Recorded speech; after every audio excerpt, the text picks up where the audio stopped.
They say some buildings remember everything. Every scream, every tear, every drop of blood.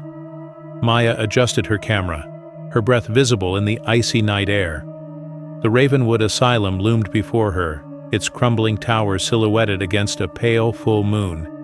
Rusty gates creaked as the wind pushed them open, like the place itself was inviting her in. "Tonight," she whispered to her live-stream audience, "we uncover the truth behind Ravenwood. And maybe it's ghosts." She stepped through the gates.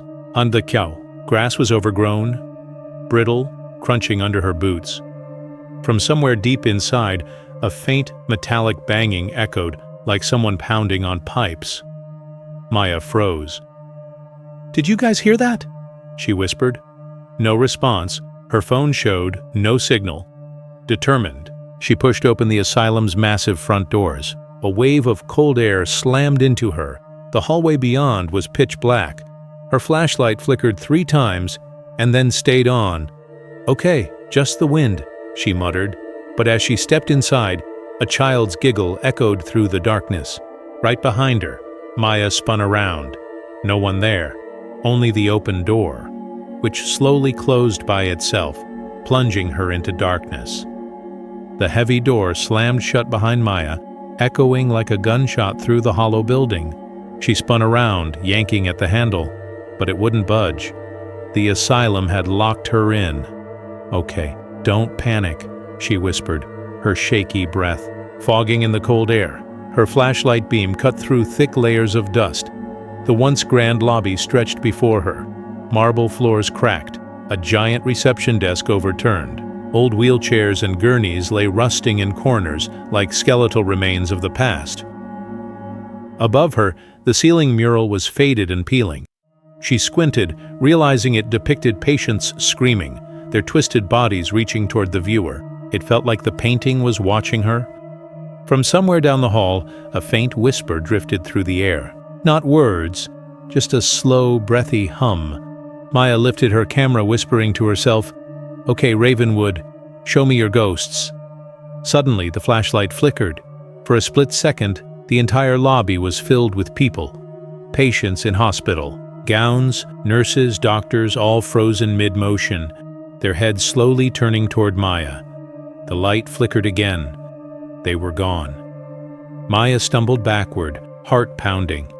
Her shoe crunched something brittle, a patient ID badge. Its name tag faded, except for one clear word, Maya, her own name. Maya staggered back, clutching the badge in disbelief. "How is this possible? This place has been closed for decades." From the hallways, a faint scraping sound grew louder, like claws dragging along the walls. Her flashlight beam caught shadows, moving on their own, detached from any figures. The shadows crawled across the floor toward her. One of them whispered her name. Panicking, she ran deeper into the asylum. The halls twisted unnaturally. Doors she passed disappeared behind her, walls shifting like a living maze.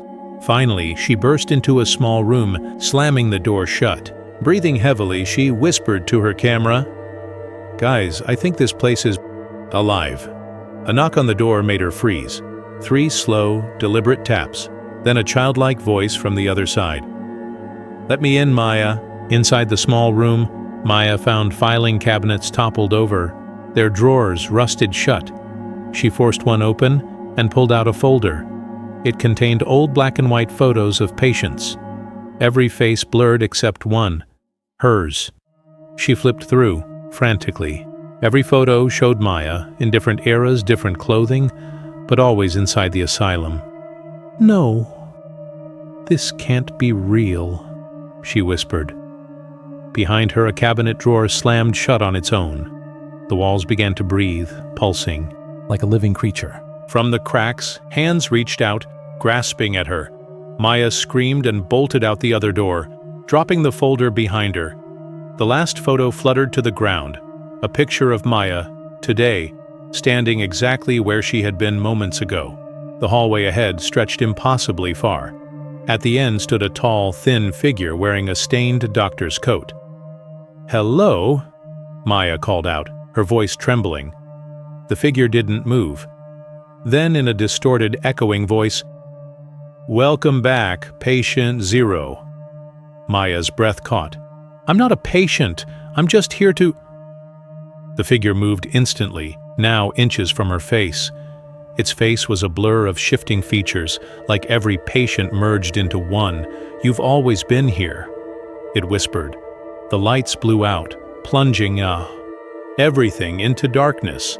When they came back on, the figure was gone, but Maya's wrist now bore a hospital band with her name on it. Maya stumbled into a vast operating theater. Rows of broken lights flickered above rusted tables. Surgical tools lay scattered, covered in decades-old dust. A single gurney sat in the center, its restraints snapped open as if someone had broken, free. On the wall, words were scratched into the paint. "It never ends." She lifted her camera. Behind her, in the reflection of a cracked surgical lamp, a patient stood, head twitching unnaturally fast. She spun around. Nothing. The lamp shattered. Violently, a faint voice whispered from everywhere at once, "Get back on the table." Maya ran down a corridor marked East Wing. This section felt different. The walls freshly painted, lights glowing warmly. She saw nurses pushing patients in wheelchairs, doctors scribbling notes. But none of them had faces. Every head was perfectly smooth, featureless. They moved silently, mechanically, ignoring her completely. Maya whispered, I'm seeing the past?" Then all at once, every faceless figure stopped moving and turned their blank heads toward her. She pushed through double doors into the children's ward. Tiny beds lined the walls, toys scattered across the floor. A music box played softly on its own. One by one, the beds creaked as if children sat up. Shadowy child figures appeared, heads, cocked unnaturally far to the side. They whispered in unison, "Play with us, Maya." The music box stopped. Silence. Then a ball rolled across the floor toward her. Maya entered a long room lined entirely with mirrors. Her reflection followed her every move, until it didn't. One reflection stayed still. Then it smiled. Maya stepped closer. The reflection reached toward the glass, its hand meeting hers. But its skin cracked like porcelain, glowing faint red inside. "That's not me," she whispered. Every reflection turned its head at once. In a storage closet, Maya found a leather-bound diary. Its pages described experiments on patients. They forget who they are until they belong to the asylum. The last page showed a drawing of Maya herself, dated 1953. As she stared, the ink began to bleed, spelling out new words in real time. "Welcome home." A door slammed shut behind her. Footsteps approached slowly in the dark. A hidden staircase led down into the earth. Each step groaned like it hadn't been touched in decades. The air grew damp and foul. Pipes dripped black water along the walls. Far below, something scratched metal slowly. She whispered into her camera, "I shouldn't be here." A breathless voice floated up the stairwell. "You never left." The basement opened into a massive underground chamber. Pipes, wires, and old medical equipment fused into the walls like veins. In the center pulsed a giant heart, stitched together from metal and flesh, glowing faintly with red light. Every beat made the walls tremble. Whispers filled the air. "One of us! One of us!" The tall doctor stepped from the shadows again, stained coat dripping black fluid. "Patient 0 returns to the source," he whispered. "Finally ready to stay." Maya raised her camera like a weapon. "I'm leaving," she growled.